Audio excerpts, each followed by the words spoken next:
తమిళనాడులోని కరూర్లో ఓ నీటి బ్యాంకు పక్కనే ఉన్న ఇంటిపై కూలి ప్రమాదం చోటు చేసుకుంది. కరూర్ కార్పొరేషన్ 15వ వార్డులో శిథిలావస్థలో ఉన్న వాటర్ ట్యాంకును పడగొడుతుండగా ప్రమాదవశాత్తు పక్కనే ఉన్న ఇంటిపై కూలిపోయింది. ఈ ఘటనలో ఇల్లు ధ్వంసమైంది. ఘటనా సమయంలో ఇంట్లో ఎవరూ లేకపోవడంతో పెను ప్రమాదం తప్పిందని ఇంటి యజమాని విజయ్ కుమార్ చెప్పారు. తమ ఇల్లు సగభాగం ధ్వంసమైనట్లు వెల్లడించారు.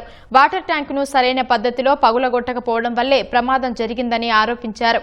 తనకు జరిగిన నష్టానికి పరిహారం చెల్లించాలని డిమాండ్ చేశారు. ఒక్క అధికారి కూడా ఘటనా స్థలాన్ని పరిశీలించలేదని విమర్శించారు. తిరిగి ఇంటిని పునర్నిర్మించేందుకు దాదాపు 10 నుంచి 15 లక్షల రూపాయలు ఖర్చు అవుతుందన్నారు. ఆ సొమ్మును అధికారులే చెల్లించాలని విజయ్ డిమాండ్ చేశారు. ఈ ఘటనపై పోలీసులు కేసు నమోదు చేసి దర్యాప్తు చేస్తున్నారు.